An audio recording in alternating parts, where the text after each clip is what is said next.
Hello everyone, this is Srishti and welcome to my YouTube channel. जसं की आपण last व्हिडिओमध्ये डिस्कस केलं होतं की मी माझ्या पुढच्या ब्लॉगमध्ये माझी पूर्ण प्रेग्नन्सीची जर्नी शेअर करणार आहे. कुठल्या गोष्टींचा मी इंटेक केलेला आहे, कुठल्या गोष्टी मी माझ्या डाएटमध्ये इन्क्लूड केल्या होत्या, कशा प्रकारचा व्यायाम मी करत होते. तर या सगळ्या गोष्टी मी तुमच्यासोबत शेअर करणार आहे. आणि मला असं वाटतं की या सगळ्या गोष्टींचा थोडाफार फायदा तुम्हालाही व्हावा आणि त्या गोष्टीचा अनुभव तुम्ही पण घ्यावा, अशी माझी इच्छा आहे. म्हणून हा आपण ब्लॉग करत आहोत. So let's get started.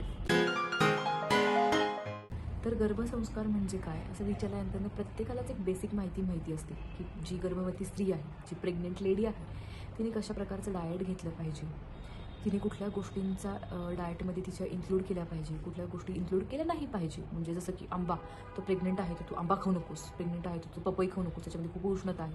त्याच्या मागचं जे काही सायंटिफिक रिझन आहे ते कोणालाही माहिती नसतं. प्रेग्नेंट लेडीने कशा प्रकारचे कपडे घातले पाहिजे, कशा प्रकारचं म्युझिक ऐकलं पाहिजे, कुठल्या गोष्टी बघितल्या पाहिजे.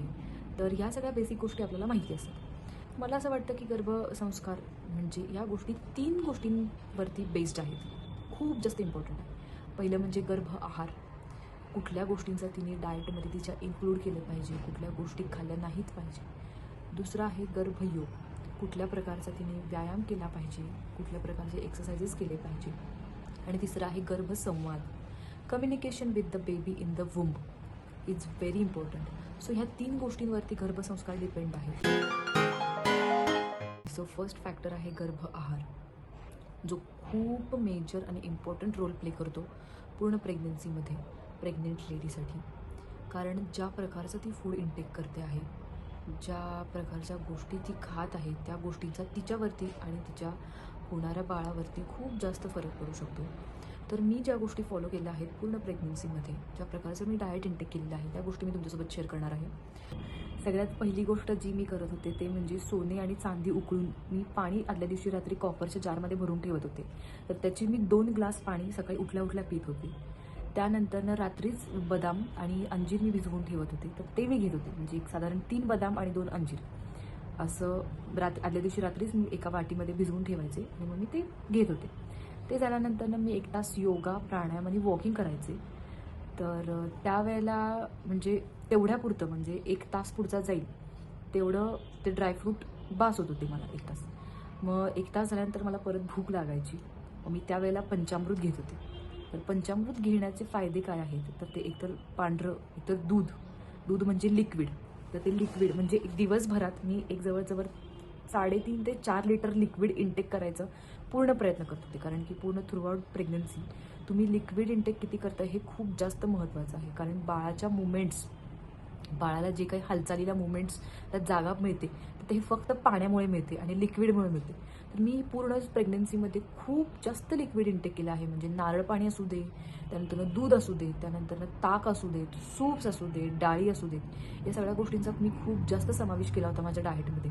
तर 200 ml दुधामध्ये मी 1 चमचा दही, 1 चमचा गूळ, 1 चमचा तूप, 1 चमचा मध आणि दूध, अशा 5 गोष्टींचं मिळून हे पंचामृत होत होतं. तर 1 ग्लास मिळून म्हणजे 200 ml पूर्ण मी ते दूध पित होते. त्यानंतरनं रेग्युलर थोडंफार इकडे तिकडे वॉकिंग वगैरे व्हायचं. मग ब्रेकफास्टसाठी अशी खूप जास्त भूक नसायची. त्यावेळेला मी फ्रूट्स खात होते. तर फ्रूट्समधून पण मला ना जे वॉटरी फ्रूट्स असायचे, म्हणजे संत्री किंवा वॉटरमेलन असायचं, मस्कमेलन असेल म्हणजे टरबूज, डाळिंब किंवा हे जे काही फ्रूट्स असतात, त्या फ्रूट्सचा मी खूप जास्त इंटेक करत होते. म्हणजे एक बाउलभर पहिल्यांदा फ्रूट्स खाणार आणि मग जो काही नाश्ता असेल तो अगदी भूक असेल तरच घेत होते. म्हणजे थोडंफार इडली केली असेल किंवा मग थोडे पोहे, थोडंसं उपीट, अगदी छोट्या क्वांटिटीमध्ये, एकदम खूप कमी पोर्शनमध्ये घेत होते. आणि ते झाल्यानंतर मग एकदम निवांत. मग हे सगळं माझं अराऊंड 9:30-10 होत होतं. त्यानंतर माझी जेवणाची वेळ असायची 12:30-1, मॅक्सिमम 1.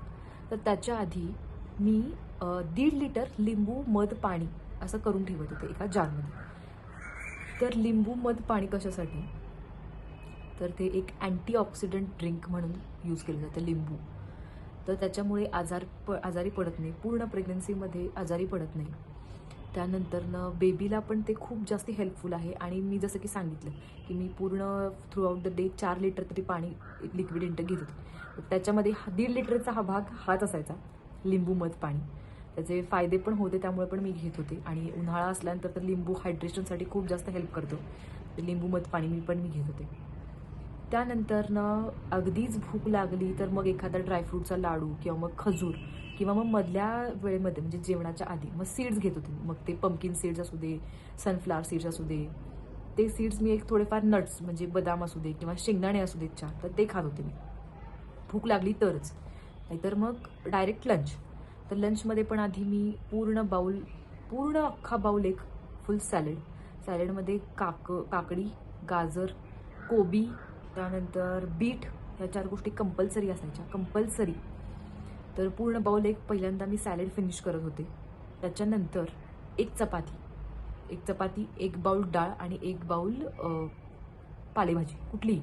रोज एक पालेभाजी, रोज कंपल्सरी. म्हणजे मेथी, शेपू, चाकवत, चिगळ, कुठली अवेलेबल असेल ती पालेभाजी, पालक, रोज कंपल्सरी एक पालेभाजीचा इंटेक असायचा. सो हे जेवण असायचं. इधर चपाती किंवा भात दोन्हीपैकी एक गोष्ट असायची. त्यानंतर मग मी दुपारच्या वेळेत म्हणजे लंच एक दीड वाजेपर्यंत पूर्ण व्हायचं. त्यानंतर थोडंफार वॉकिंग करून मी बटरमिल्क म्हणजे ताक पित होते. 1 ग्लास ताक पित होते. म्हणजे ह्याच्यानी पण माझा लिक्विड इंटेक कंप्लीट होता. म्हणजे दिवसभराचा 4 लिटरचा लिक्विड इंटेकचा टार्गेट असायचा. त्यातल्या 1.5 लिटर सकाळी लिंबू मध पाण्याचा व्हायचा, 200 ml दूध आणि परत 200 ml मी ताक पित होते. असंच एक 2 लिटर कंप्लीट माझं होत होतं सकाळच्या ह्याच्यामध्ये. सो हे ताक पित होते मी, 1 ग्लासभर ताक जेवण झाल्यानंतर. डायजेशन इम्प्रूव्ह होतं त्याच्याने आणि हायड्रेशनसाठी खूप इम्पॉर्टंट आहे. सो हे सगळं व्हायचं 2-2:30 पर्यंत. मग मी 1 तासभर झोप घेत होते. त्यानंतर 4-4:30 वाजता उठल्यानंतर कंपल्सरी रोज 2 नारळ पाणी शहाळं कंपल्सरी 2 पित होते मी, कंपल्सरी. त्याच्यानी पण फायदा असा झाला म्हणजे बेबीला मूव्हमेंट करायला बॉडीमध्ये, आतमध्ये वूममध्ये खूप जास्त स्पेस मिळत होती आणि पाण्यामध्ये खूप जास्त मुवमेंट्स होतात बेबीजच्या. एक रिझन होतं की मी खूप जास्त लिक्विड इंटेक घेत होते. तर संध्याकाळच्या वेळेला 4:30-5 वाजता मी नारळ पाणी प्यायचे, 2 नारळ पाणी. परत मग 1 तास मी परत वॉकिंग करायची.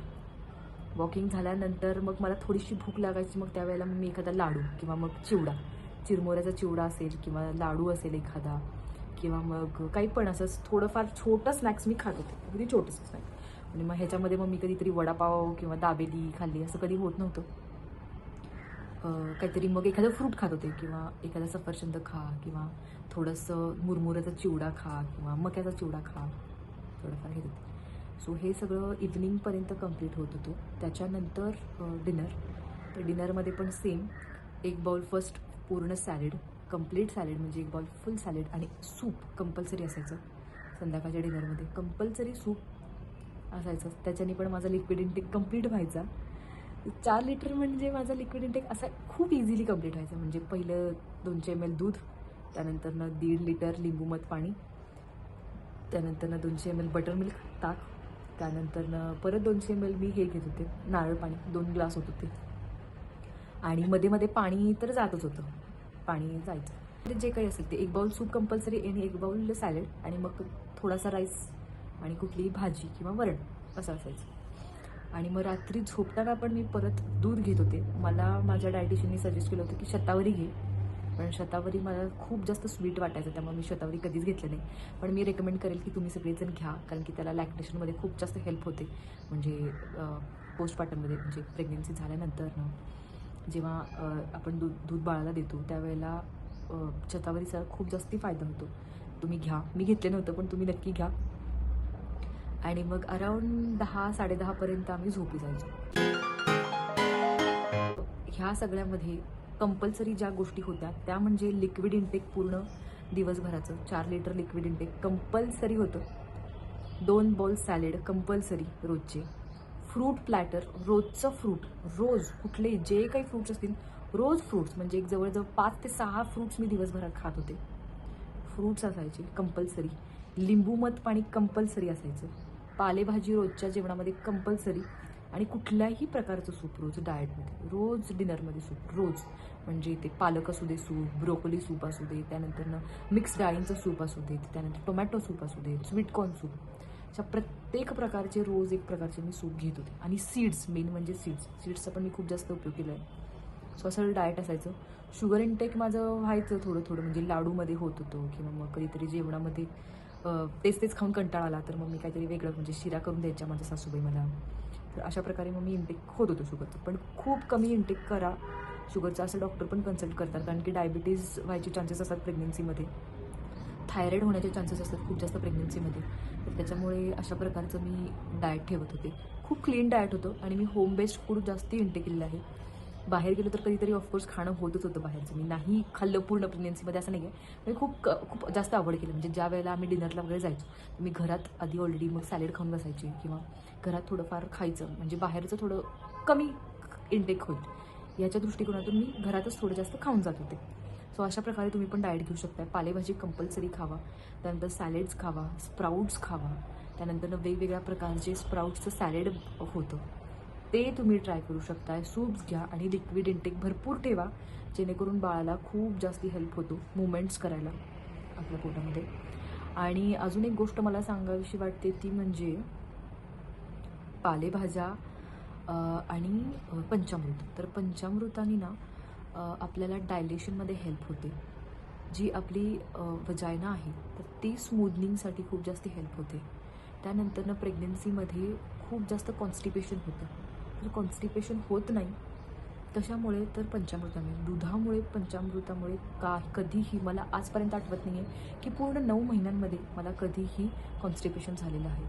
सो कॉन्स्टिपेशनसाठी हे खूप जास्त हेल्पफुल आहे. आणि असं म्हणतात, म्हणजे हे कितपत खरं आहे मला माहिती नाही आहे, जेवढे आपण पांढरे पदार्थ खातो तर तेवढं आपलं बेबी पांढरं शुभ्र होतं.